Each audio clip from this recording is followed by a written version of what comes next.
everybody! Welcome to my YouTube channel!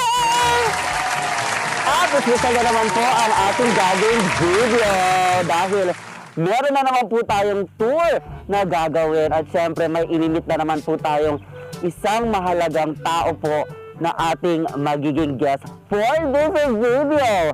Kaya naman I'm so excited mga kaibigan na ipakilala siya sa inyo ng bonggang-bongga. Ayan, medyo napagod ako kasi kanina medyo naglibot na kami dito sa farm na ito na kung tawagin ay Kabalikat Farm. Naku, eto po oh. Alika, dito Kabalikat People's Farm. Tadaan! This is it! At syempre ito pa yung pagmamayari po ng aking ipapakilala sa inyo. Masyadong masyadong pa suspense ang aking ginagawa ngayon. Kaya naman, I'm so excited and I just can't hide it. I don't wanna lose, I want you. Pero kung bago ka pa lamang sa aking YouTube channel, mag-subscribe ka na, pindutin mo na ang bell button at piliin mo ang sana all. At mag-comment ka na, i-like mo na, at share mo na rin ng bonggang-bongga. Ganun! Ay, may kalapati. Asa na kaya si Doc? Doc! Where are you? Ang lawak ng lupa niya. Good. Sana all may ganitong klaseng lupa.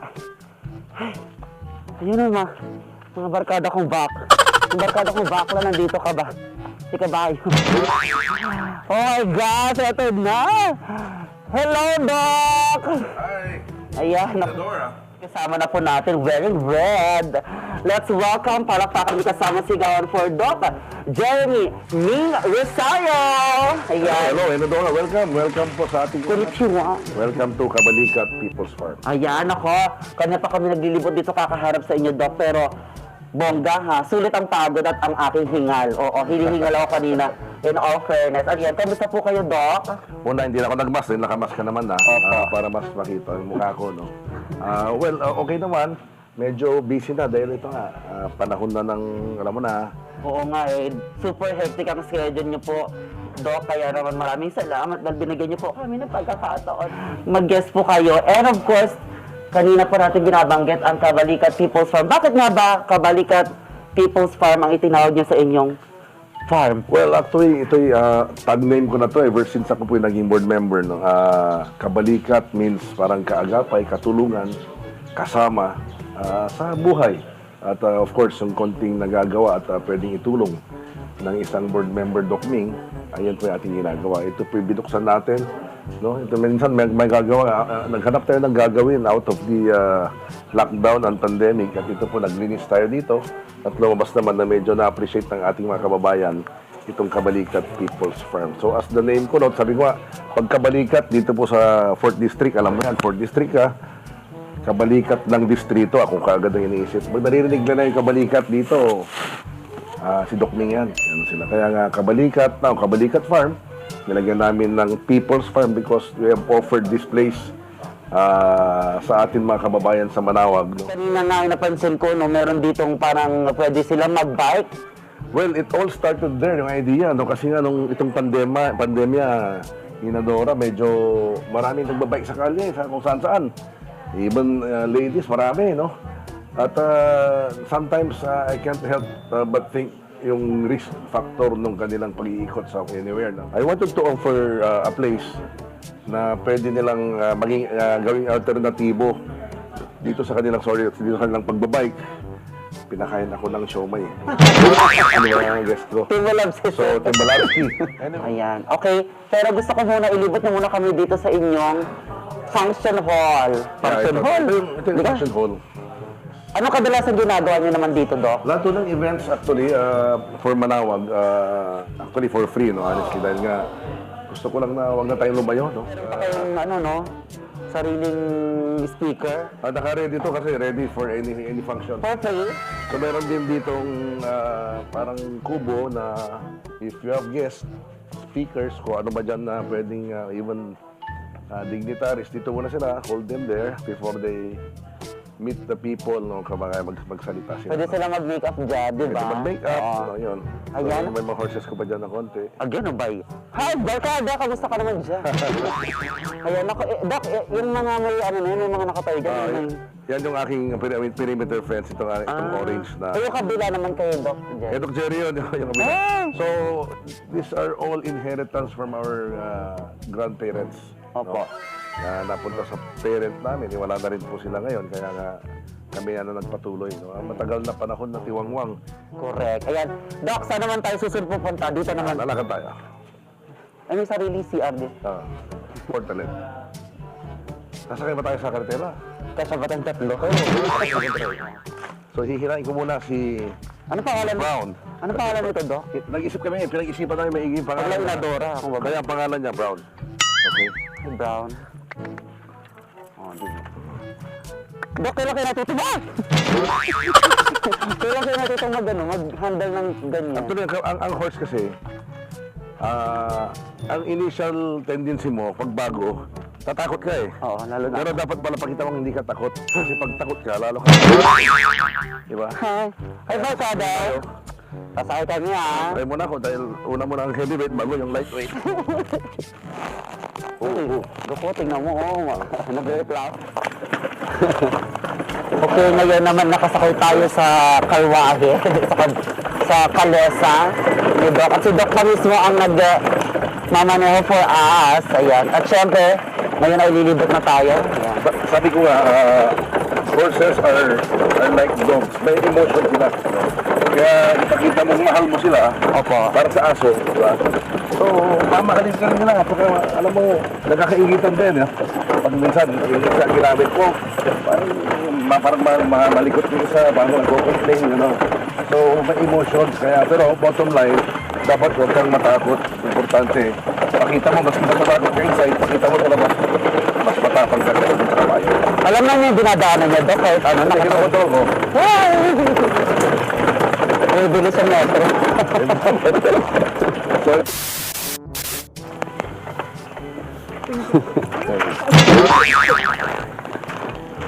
Oh, Brown. Salamat, Brown.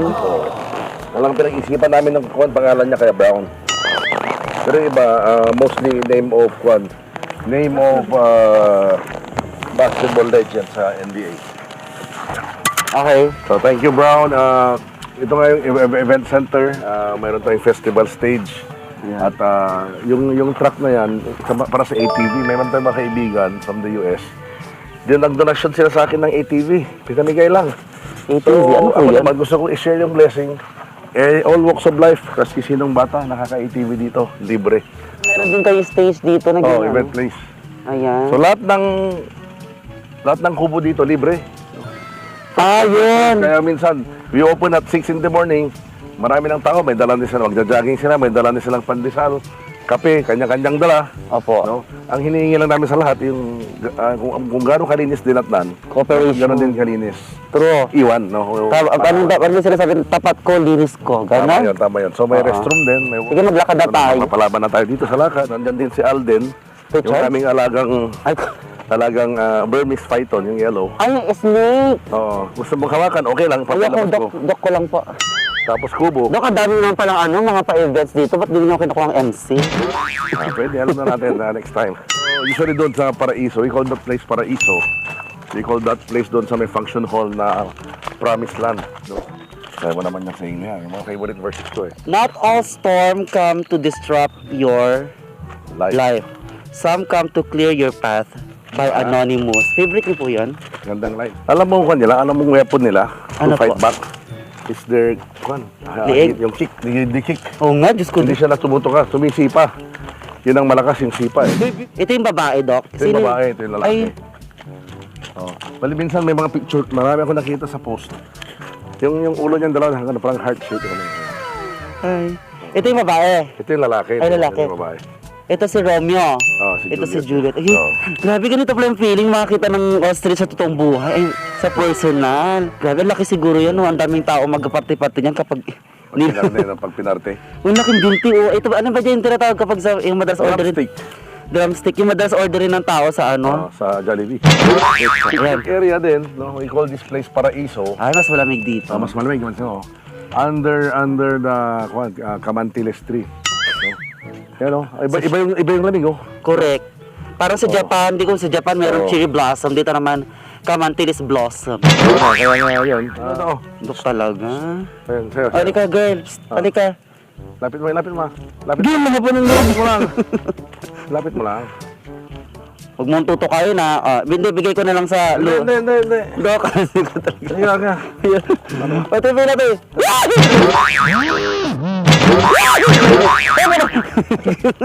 Pati. Pensa tayo ha.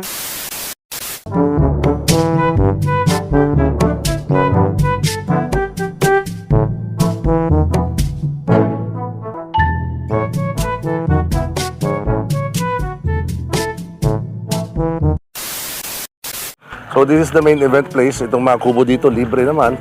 First come, first serve. Na minsan may dala na sila ang pang-lunch nila. But hindi naman siguro pwedeng buong araw. Dahil siyempre, to give chance to the others naman na gumamit. Pwedeng kami. Ito yung aking alaga. Actually, alaga ko na itong matagal. Ang pangalan niya? Si Main to eh. Yung si Alden nasa bahay. Mas malaki yun. No? Mabait yan. So Dok. these are, Pero huwag niyo nang palabasin to. pwede nang palabasin, pwedeng hawakan. Burmese Python. May kamandugs ba yun? Wala. Mababait yung mga yan. Imamasahe ka nila pag nakapalibot sa'yo. Talaga. Oo. Kaya kung gusto mo, mag-decide ka. Madali lang naman kausap. Kakamasad ko lang kahapon. Tapos ito naman yung aking iguana. Napalaki na namin dito. Pero nakakatuwa dahil ang hirap magpalaki yan, no? Katulad ito, mga mag 4 years may na ito. No? Nag-umpisa niya, mas maliit pa dyan dati. Ayun yung kwadro. So dito, yung aking mga neighbors dito, mga taga dito sa barangay, para merong konting hanap buhay naman, Nag-volunteer. nag-put up kami ng parang food court. Yung mga simpleng kain lang, simpleng mga street foods. Busy yan, pagpan, puno yan, no? Diyan lahat, may mga tables sila dyan. Doon lahat ang kain, no? So, Yun lang ang mamaya hindi gabi, libre. parang Siyempre, dadami hindi tao. naman akin yun, eh. Yun lang hindi libre dito, yung kakainin doon sa food court. Kasi yung mga may-ari din. But they are libre, Libre silang pumunta dyan. Medyo wala ngayon konti dahil medyo walang function ngayon. Ito naman, yung dalawa, si Charis at saka si Juvit. Patagal ko ng alaga yung mga yan. Yan. Hindi ba nananapunan? Ito yung ginagamit doon sa truck na yun. No? Yung isa niregalo ng friend ko from Las Vegas. Itong isa naman, yung friend ko from San Francisco. Parang dati naka-display yan sa aking garden, pero nung meron na akong kabayo, ginagamit na namin. Sarap sumakay dyan. Siyempre, all our horses here are male. Ang hindi pwedeng haluan mo ng babae. Bakit? Magulo sila, mas magulo sa tao. OMG, talaga naman nakakapagod yung paglilibot namin dito. In fairness, pero nag-enjoy po ako at nasunog na naman ang aking kutis. Dok, ayan. Ngayon naman dadako naman tayo para sa ating bonggang-bonggang Q&A. Kaya naman nagbabalik tayo. Diyan na kayo. And we're back! Ito pa rin po ang The Ina Gara Show. At ngayon naman po ay magkakaroon tayo ng bonggang-bonggang mala Islam book na tanungan. Siyempre, kasama pa rin po natin si Doc Jeremy Ming Rosario. Okay? At handa na po ba kayo sa ating mala Islam book na katanungan? Ready. Lalo na Islam book, parang exciting. First question, kompletong pangalan. Ako po si Dr. Jeremy Aherico Bautista Rosario, mas kilala po bilang Ming Rosario sa amin, o Doc Ming sa amin pong bayan. Saan at kailan ipinanganak? Well, pinanganak po ako sa Dagupan City, isang ospital po doon. At ako po ay pinanganak ng April 23, 1967. Ilang taon na po? Tan-tan-tan-tan. Mag-55 na this year. Mas ahead pala sa inyo si Doc Jerry, no? Oh, obvious naman kasi yung balbas niya puti na. Natapos sa kurso? Well, ako po ay doctor by profession, anesthesiologist, no? By medical specialization. So, tayo produkto ng pampublikong paaralan sa elementarya sa Manawag Central School at sa Manawag National High School. Produkto rin tayo ng University of Santo Tomas at ng De La Salle University sa atin pong medisina. Pangalan po ng asawa? I'm married to Marie Suset Borda Rosario, asang Ilongga from Capiz, Roa City. Ilan ang mga anak at syempre pwede natin malaman ang pangalan? Well, meron na kaming 29-year-old na babae, si Bernice, and 23, o magti-24 na din yung aming pangalawa na nasa medicine proper na din ngayon. No? Wow, may magmamana. Si Jericho. Jericho, may magmamana, no? Hopefully. Pagsusumikapan niya, hindi imposible. Paboritong kulay? Red. Paboritong pagkain? Well, hindi naman tayo, halos lahat ng pwedeng kainin. Kung gutom ka na, lalo na. Siguro, sisig, weakness natin yung medyo may konting taba eh. Honestly. Parang yung karne, walang lama, walang taba, parang malungkot. Okay, paboritong pasyalan? Wala naman, in particular din, masaya na ako dito sa Kabalikat People's Farm. No, masaya ako na nakikita ko, napapasaya ko rin yung ibang kababayan na pupunta dito, lalo na yung mga anak, apo, na talagang sila yung naghihila sa kanilang mga magulang na pumunta po dito sa Kabalikat People's Farm. Paboritong sport? Noon basketball, no, pero ngayon nagbago dahil nga syempre medyo may edad na tayo. So practical shooting dahil anti-stress din sa akin yan, at saka minsan badminton. Next, ano po ang inyong hidden talent? Wala naman, pero mabait tayo at marunong tayong makinig sa ating mga kababayan. Yun ang isang talent para sa akin dahil nga dalamhati, nakikinig, at kung pwede po tayong makatulong kahit nasa konting pamamaraan, ayan po yung ating talent na nakikita ko na pwede ko po magmalaki. Ako meron din ako unforgettable kay Doc Ming kasi bata pa ako nung makita ko siya. Tapos, doon siya ang kauna-unang guest ko nung nag-MC ako sa isang pageant po sa Mangaldan. Di ba kasi hindi pwede minsan pumunta, hindi nakakapunta si Gov. Kayo ang minsan Usually, pinapapunta. Usually ganun niya yung role namin. No, alanyado kami, naka-align kami kay Governor Espino. So sa Lakinog ng Pangasinan, minsan hindi talaga kakayanin ng kanyang schedule. Kami po yung mga pinapadala, no, na nagre-represent sa kanya dito sa distrito, and especially dito sa ating bayan ng Manawag. Ayan na, nakilala natin siya sa pamagitan po ng ating mala Islambok na tanungan. Ngayon naman, ito naman, mala serious naman po na tanungan. Okay, ito na po ang ating pangmalakasang unang tanong. Doc, bakit niyo po piniling tumakbo bilang mayor po this coming election? Nag-umpisa ito bilang isang, siyempre, pangarap. No? Hindi naman po imposibleng mangarap. In fact, pag nangarap ka daw, laki-lakihan mo na. No? At I have been a legislator for the longest time, councilor for one term, tapos ngayon nga 12 years as board member. Kami po ay taga-panday ng batas, taga-aproba ng pondo, taga-bigay ng otoridad sa gobernador. So what I wanted now is pumunta dito sa executive at gusto ko rin pagsilbihan ng mas intimate, lalo na ang aking mga kababayan sa Manawag. No? For the longest time, 12 years, board member po ako ng 4th District. Parati po tayong number 1. Salamat sa aming mga distrito. Pero pagdating po namin sa Kapitolyo, kami po ay board member ng buong probinsya ng Pangasinan. So in short, pag may nagawa akong batas, pag may nagawa akong mga ordinansa dyan, o ano man dyan na pwedeng gawin ng isang mambabatas ng probinsya, applicable po ito sa buong Pangasinan. No? Hindi lang po sa Manawag, hindi lang po sa distrito. Tulad po ngayon, ako pong kasalukuyan, at ako po 12 years na rin, na chairman ng Committee on Health. Siguro bilang isang doktor, ako yung nakakakuha ng committee na yan. Tayo po yung may akda ng pagtayo ng molecular lab ngayon na talagang nakakatulong sa atin sa laban natin sa COVID, mga additional quarantine facilities ng probinsya. So we have allocated funds for all those expenses in line with our fight with COVID. We are behind Governor Espino's reform agenda at saka yung kanyang priority, which is kalusugan. Doc, sa kasalukuyan yung trabaho o naging experience, paano niyo po ito magagamit kung sakaling kayo po ay palarin na maluklok bilang bagong mayor po dito sa Manawag? Well, paniniwala ko kasi ang age at saka experience is the greatest contributor ng wisdom ng isang tao. No? Almost 2 decades na po akong doktor, more than 2 decades actually, almost 2 decades na public servant, 3 years na councilor, 12 years na board member, no? At aktibo tayo even sa mga NGOs. Tayo po ngayon ang presidente ng Alumni Association ng Manawag National High School at tayo ng presidente ng Los Caballeros Club. Tayo ang founder at advisor ng Manawag Pilgrims Multipurpose Cooperative. So, all those experiences siguro nakaka-contribute doon sa sa kaalaman ng isang leader. Tayo po nagsilbi at in fact consistent na number 1 bilang board member ng 4th District. Nung second term ko, ako po pinalad na naging senior board member. Ito po yung board member highest percentage vote gain ng lahat ng nanalong board member sa Pangasinan. Pag ikaw ang senior board member, virtually sa probinsya, sa hierarchy ng opisyalis, governor, vice governor, then the third guy is the senior board member. So naging 10 times ako naging acting vice governor ng probinsya during that time. At one time naging acting governor. So that's Doc, ano po ang masasabi niyong na-accomplish yun na may pakinabang po sa tao?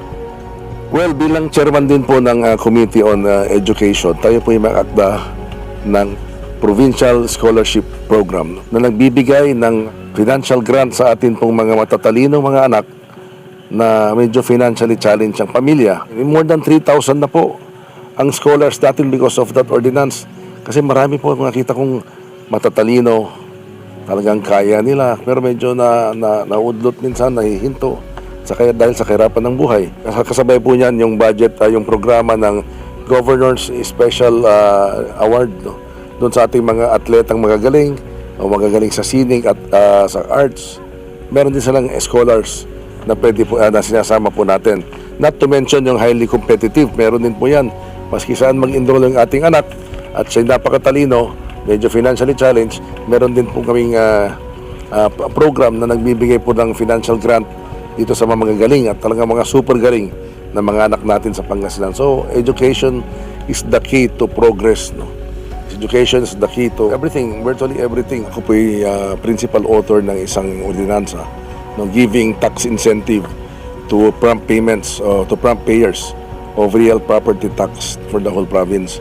In short, pag you will pay in full during the first quarter of the year, you will get 20% discount. No? So malaking bagay, lalo na yung mga malalaki na mga lote, no? Mga lupain. Tayo rin po mayakda ng Health and Sanitation Code ng Pangasinan, isang napaka-importanting legislation na naging parte. Kaya naging Seal of Good Governance awardee parati ang Pangasinan for almost 8 years in succession. No? Anong grupo po ng pamayanan ang nais niyong tutukan pag kayo po ay pinalad na manalo bilang mayor ng Manaoag? Virtually lahat dapat ay mabibigyan pansin, no? Fairly and squarely, LGBT especially. Na minsan sa ating LGBT medyo na-discriminate in some way, no? Pero hindi po dapat ganon. In fact, this group is very productive and of course talented. Senior citizens, syempre. Yung ating mga PWDs dapat din bigyan pansin parati at kasama parati sa mga plano ng lokal na gobyerno. Sabi nga, ang pinakamahirap na sitwasyon ng tao, yung mahirap na ngayong buhay, may sakit ka pa. So nagiging focus natin talaga ang attention, being doctor by profession, ay yung kasusugan ng ating mga kababayan. No? Hindi naman masama mag-ambisyon ka ako nga ambisyon natin na gawing pinakamalusog ang aming mga kababayan sa Manaoag. So more emphasis and possibly more budget sa atin pong kalusugan. Bubuhay natin lahat ng ating mga health centers. Dapat mayroong tao, may pwede kung nurse dapat o doktor na umiikot at syempre dapat may gamot. Kasi kahit na anong reseta natin ngayon, kung wala rin gamot, hindi rin nila mabibili. Kaya nga dapat may pondo at may gamot para doon sa nireseta natin mga gamot na kailangan ng isang kababayan. Paano niyo po papakisamahan o paano niyo po i-entertain ang mga mamamayan ng Manaoag? Well, ang nakikita kong very effective na gagawin ay yung ibubukas ang linya ng komunikasyon sa bawat isang ordinarong mamamayan at sa mga namumuno. No? Ako, sisiguruhin ko po na hindi nyo po itatry. Sisiguruhin ko po na madadatnan nyo at makikita nyo ang mayor nyo kung mabigyan ng pagkakataon. So, nagawa ko na yan. In fact, nung ginawa ko yan, next re-election ko as board member, senior board na agad. So, ibig sabihin, epektibo. No? Literal na bubuksan, magkakaroon ng People's Day. Siguro thrice or twice a month. Para yung ating mga kababayan, may araw na makakapunta sila doon. Titingnan at makakausap ang kanilang mayor direktamente, hindi po sa ibang tao, hindi po sa isang sekretarya, bagkus direkta. Okay, Doc, dahil hindi pa rin po natatapos ang pandemya, siyempre ang mga tao miss na po nila ang mga fiesta, mga occasions, Masayawan. mga sayawan, baili. Paano niyo po ito implement ng maayos? Well, unang-una, dapat compliant tayo sa mga orders o mga advisories from the National IATF. Alam ko na medyo matagal-tagal na, 2 taon nang hindi wala na yung mga events, no?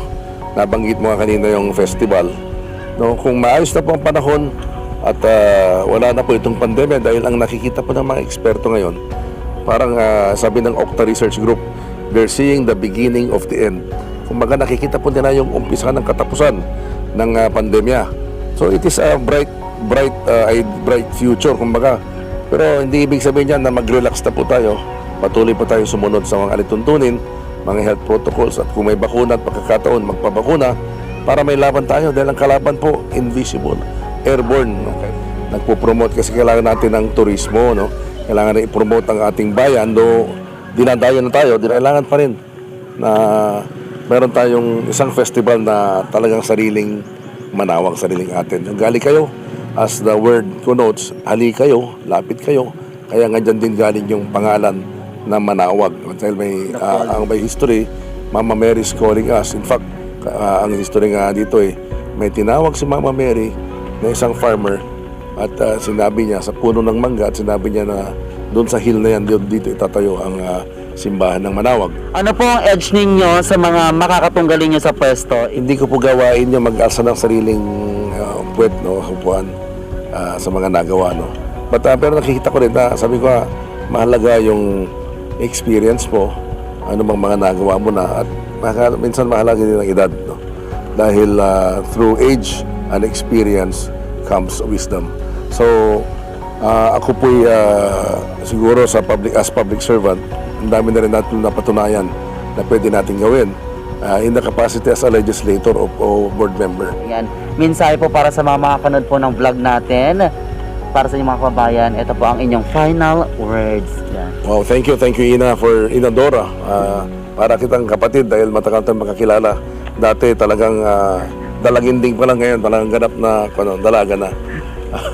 So thank you, maraming salamat sa pagpasyal dito sa Kabalikat Farm, Kabalikat People's Farm. Everybody's welcome. We will, gusto namin na pumunta dito at maging masaya, lalo ng ating mga anak at apo, no? Si Doc Ming Rosario ay sasagutin ko na po at sinasabi nila panahon daw ng politika kaya libre po to, ano man mangyari sa Mayo, dahil ito po ay kumbaga misyon at isang alay para sa ating bayan sa Manawag, na meron tayong lugar na pupuntahan, mag-unwind, mag-bike, mag-picnic, mag-meeting, ano bang selebrasyon ay pwede na pong ganapin dito sa Kabalikat People's Farm. At yun nga, yung mga libreng rides na yan, libre yan, mga tunay libre hanggat buhay yung kabayo, no? At hanggat may kotsero magpapatakbo. Ako yung isa doon na nag-kotsero from time to time. Tayo po ay umaasa na sana po i-considera ang atin pong hiling na sana po matulungan at suportahan ang isang Doc Ming Rosario. Hindi po ako mangako ng kung ano-ano man. Pangako ko lang po ay ako po gagawa ng maayos, magsisilbi sa inyo. I'll do my best para po iangat ang kabuhayan natin mong lahat sa Manawag.